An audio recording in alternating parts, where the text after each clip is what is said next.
Well, I am Satish Rajput. Welcome to my YouTube channel, that is Gyan Saga GS. So yesterday we studied the Nazi and the rise of Hitler, part 1.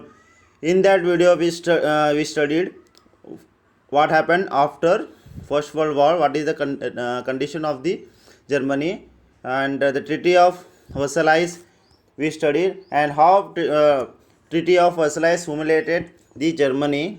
So which citizen of the Germany against the government, especially the republic government, which they think that the government is responsible for the treaty, not the soldiers. Those in this, soldier get respected, and government, the people is against the democracy. So these all conditions, and the Treaty of Versailles, what they done in the Treaty of Versailles, the Germany loses their territories and industrial areas and become debtors, and also Germany got great depressions. So territory is captured by especially France, Poland, and Lithuania and Russia. So today in this class we study the how rise of Hitler and how Hitler take this First World War to Second World War. So we continue in Hindi. So अब क्या हो गया, Hitler का आने से पहले क्या क्या हुआ, सिचुएशन किस किस तरह जो है परिवर्तन हुई, मतलब चेंज हुआ, और हिटलर किस तरह जो है सबके नज़रों में आया। उससे पहले आप जो है ये मैप को अच्छे से देख लीजिए। यहाँ पे राइन स्टेट है, जर्मनी है, जर्मनी के जो राइट साइड है क्या है, वेस्ट प्रूशिया, पोलैंड है, और रशिया है, लुधियाना है। तो ये सब है इम्पोर्टेंट मैप। तो आपको जो आइडिया होगा कि किस तरह जर्मनी ने उस मतलब अपने बदला लेने के लिए पोलैंड को जो है कैप्चर किया। तो इसके बाद हम इसी तरह के और बढ़ेंगे कि सिचुएशन क्या क्या स्थिति परिवर्तन हुआ कि जर्मनी इतना पावरफुल बना और किस तरह हिटलर पावर में आया।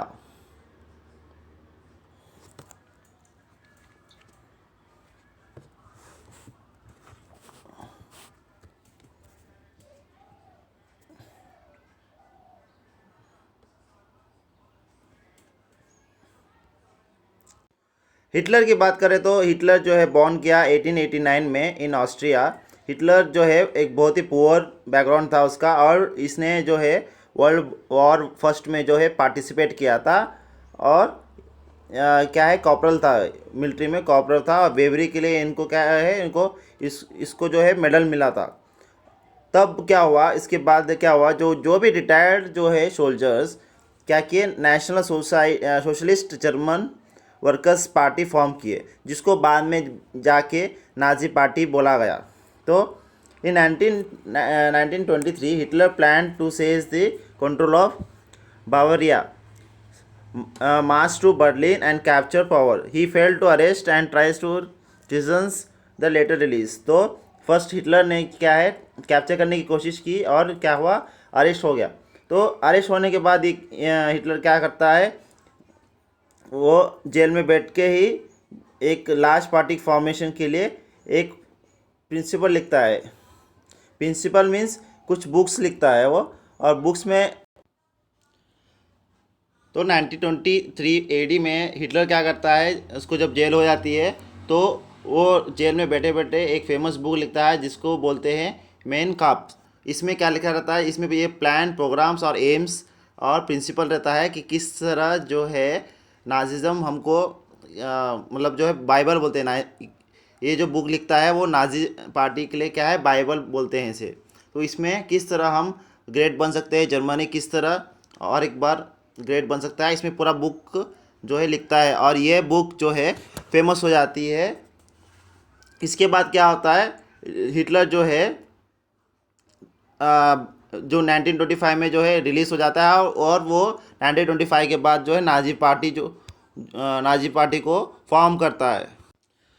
तो जब 1928 में जब इलेक्शन होते हैं तो सिर्फ 2.6% जो वोट्स है इनको मिलते हैं।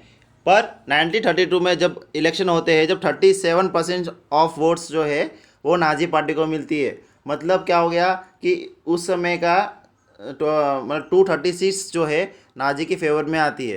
तो अब क्या प्लान था हिटलर का कि फुल पावर में आने का प्लान था। तो हिटलर क्या करता है अभी कि जितने भी अपोजिशन थे, जो कि स्पेशली जो डेमोक्रेटिक रिपब्लिक पार्टी को जो सपोर्ट करते थे, उनको क्रश करने की कोशिश करता है। तो क्रश करेगा तभी वो क्या बनेगा, डिक्टेटरशिप बनेगा, मतलब डिक्टेटर बनेगा, और मीन्स तानाशाह बनेगा। तो उसके लिए प्लान किए इसके क्या करता है, वो सबको अपने अपोजिशन को सफाया करना चालू करता है, अपोजिशन का सफाया करना चालू करता है। हिटलर एक पावरफुल स्पीकर था और उसने ये प्रॉमिस किया था सिटीजन ऑफ जर्मनी को कि वो जो है वर्साई ट्रीटीज को इनजस्टिस मानता है और वो इसके अगेंस्ट जो है फाइट करेगा, और जो भी डिग्निटी ऑफ जर्मन पीपल्स का जो डिग्निटी है वो वापस ला के रहेगा।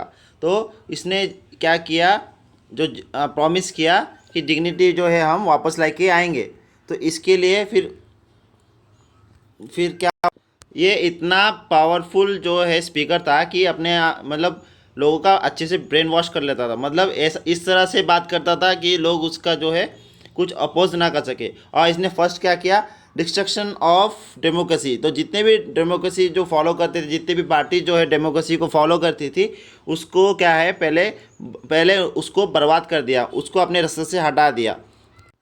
तो इसके लिए अगर हमको डेमोक्रेसी को हटाना है तो फर्स्ट क्या करना पड़ेगा, अपोजिशन पार्टी को जो है क्रश करना पड़ेगा। और सेकंड क्या है, जो डेमोक्रेसी का जो भी जो सिटीजन्स को जो राइट्स दे रखे हैं, राइट्स को क्या करना पड़ेगा, डिमोलिश करना पड़ेगा। तो इसलिए जो है जो हिटलर है उसने क्या किया, फर्स्ट जो राइट्स है, freedom of speech, press, assembly जो है गारंटी बाय वेमर कॉन्स्टिट्यूशन में जो गारंटीड था, उसको फर्स्ट इसने जो है बैन कर दिया, मतलब रोक दिया। उसके बाद जो भी इसके अगेंस्ट जो सिटीज़न इसके अगेंस्ट जो भी अगेंस्ट बात करेगा या इसके अगेंस्ट रहेगा, उसको क्या करते थे ये लोग, कॉन्सेंट्रेशन कैंप को भेज देते थे। कॉन्सेंट्रेशन कैंप इन्होंने इस्टेब्लिश कर रखा था, जिसमें जो भी इनके अगेंस्ट जाता उनको एक कॉन्सेंट्रेशन कैंप, ऐसा कैंप रहता है एक रूम की तरह, एक हॉल की तरह रहता है, जिसमें जहरीला पॉइजनस गैस रहता है, जिसमें एंटर करते ही इंसान घुट घुट के मर जाता है। तो इसको बोलते हैं हम कॉन्सेंट्रेशन कैंप। तो इस तरह बहुत से कॉन्सेंट्रेशन कैंप जो है हिटलर ने फॉर्म बनाए थे। अब क्या होने लगा, अपोजिशन पार्टी तो चुप बैठेगी नहीं, तो इसने क्या किया, नाजी पार्टी को ओन आर्मी, इसने नाजी पार्टी का ओन आर्मी बनाया। तो ओन आर्मी में क्या है, वन पार्ट क्या किया इसने, ब्राउन यूनिफॉर्म रखे। तो ब्राउन यूनिफॉर्म में क्या होता था, मेन फंक्शन जो ब्राउन यूनिफॉर्म का क्या था कि सेव द पार्टी मेंबर्स। तो पार्टी मेंबर को सेव करना और breakup the meetings of opposition party. तो अपोजिशन पार्टी का जो मीटिंग्स है वो ब्रेकअप करना। फिर दूसरी जो पार्टी थी उसको बोलते थे ब्लैक शर्ट। ब्लैक शर्ट का मेन ड्यूटी क्या था, सेव दी पार्टी लीडर्स। तो पार्टी के जो भी नाजी के जो भी पार्टी लीडर्स थे, तो उनको क्या करना है, सेव करना है। तो इनका ये मेन कार्य था। फिर इसके बाद क्या हुआ, उसके बाद स्टार्ट हुआ रिकन्स्ट्रक्शंस। तो रिकन्स्ट्रक्शन किसका, जर्मनी का।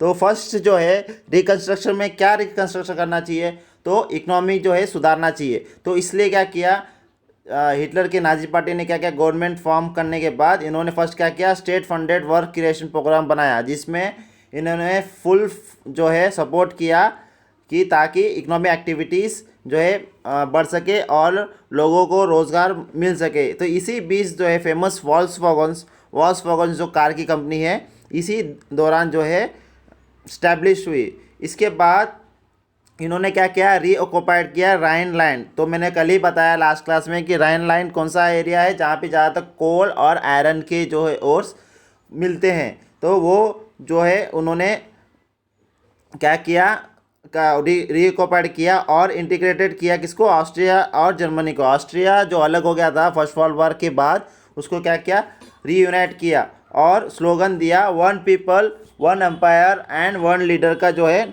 स्लोगन दिया जर्मनी के पीपल्स। ना ही सिर्फ यही, हिटलर ने क्या किया, जो आर्म करने का जो फर्स्ट वर्ल्ड वार के जो ट्रीटी ऑफ वर्साइलेस में जो ट्रीटी साइन किया था, जिसमें कहा गया था कि जर्मनी कुछ भी हथियार जो है वो नहीं रह सकती, मतलब डिसआर्मी करेगी। तो इसके जो है अगेंस्ट जो है हिटलर ने क्या किया, ह्यूज रीआर्मेशन किया और आर्मी के लिए तैयारी की। तो आर्मी फॉर्मेशन भी हिटलर ने फॉर्म करना स्टार्ट कर दिया। तो ये मैप आप देख लीजिए ठीक से, जिसमें जर्मनी जो है छोटा है साइज आफ्टर वर्ल्ड वॉर। तो इसके बाद क्या करता है, शिफ्ट होता है पोलैंड की साइड, मतलब राइट साइड में, और पोलैंड के जो भी टेरिटरी है उसको कब्जा करता है। और ऑस्ट्रिया जो है, ऑस्ट्रिया को भी उसने क्या कर लिया, अपने अंदर टेरिटरी में लपेट लिया। फिर 1939 में जर्मनी क्या किया, पोलैंड को अपने कब्जे में ले लिया और क्या स्टार्ट कर दिया war against France and England. तो 1940 में क्या हुआ, ट्राईपार्टाइस पैक्ट है वो साइन किया गया। ट्राईपार्टाइस मीन्स तीन लोगों के बीच में जो है ट्रीटी साइन की गई। वो 3 कंट्री कौन कौन सी थी, वो थी जर्मनी, इटली, जापान, जिसमें जो है एक दूसरे को सीक्रेटली जो है सपोर्ट करेंगे। तो ये सीक्रेटली ट्रीटी थी जिसमें एक दूसरे को सपोर्ट करेंगे। अगर सपोज जर्मनी में वॉर होता है तो इटली जापान सपोर्ट करेगी, वॉर में आएगी जर्मनी के सपोर्ट करने में। अगर इटली के साथ वॉर होता है तो जर्मनी और जापान जो है सपोर्ट में आएंगे, किसके लिए, रक्षा करने के लिए, इटली के लिए। तो इसके बाद क्या हुआ, इसकी जो क्या इच्छाएं हैं वो बढ़ गई। अब हिटलर क्या सोचने लगा कि मुझे सिर्फ जर्मनी नहीं, पूरे यूरोप को जो है कब्जे में करना है। तो पूरा ईस्टर्न यूरोप को जो है पूरा ईस्टर्न यूरोप जो है पूरा कब्जे में करूँगा। और ईस्टर्न यूरोप में रशिया भी आता है, जिसको हम बोलते हैं सोवियत यूनियन। तो he wanted to ensure the food supply and living space for Germany. तो ये क्या चाहता था कि पूरे जर्मनी में जितने पीपल्स है उसको क्या है, फूड सप्लाई मिलते रहे और उनके पीपल्स को जो है स्पेस मिलते रहे, रहने की और ठहरने की सुविधा अच्छे से हो। तो इसलिए इसने क्या किया, ही अटैक है सोवियत यूनियन, जिसको हम रशिया बोलते हैं अब, इन 1941 में जो है अटैक किया। और जर्मनी जो वेस्टर्न है front aerial bombing and eastern front of powerful Soviet armies. तो इस तरह क्या क्या वेस्टर्न जो है वेस्टर्न साइड में जो जितने भी ब्रिटिश है वहाँ पे क्या बॉम्बिंग करना स्टार्ट कर दिया और सोवियत यूनियन को के लिए आर्मी जो है लड़ने के लिए भेज दिया इसने। फिर क्या हुआ, जो भी फाइट हुआ था, मतलब सेकेंड वर्ल्ड वॉर या फर्स्ट वर्ल्ड वॉर हुआ था, इसमें जो है नेवल बेस पे इम्पॉर्टेंट रोल है फाइट करने के लिए। तो जो नेवल है उसमें इसने जो है इम्पॉर्टेंट रोल है जो प्ले किया इसके लिए फाइट करने के लिए। तो इसमें जो जापान है वो क्या करता है, कंटिन्यूसली जो है एक्सपेंडिंग पावर कर रहा था ईस्ट में, मतलब यूरोप में अपनी पावर को है एक्सपैंड कर रहा था। तो इसने क्या किया, French Indo China and was planning to attack the US navy bases. तो यूएस जो है सेकेंड वर्ल्ड वॉर में आना नहीं चाहता था, मतलब इंटरफेयर नहीं करना चाहता था, क्योंकि फर्स्ट वर्ल्ड वॉर के बाद उसको बहुत सी हानि हुई है। यूएस तब का सबसे पावरफुल कंट्री था, वर्ल्ड का सबसे पावरफुल कंट्री था, फिर भी उसने इंटरफेयर करना सही नहीं समझा।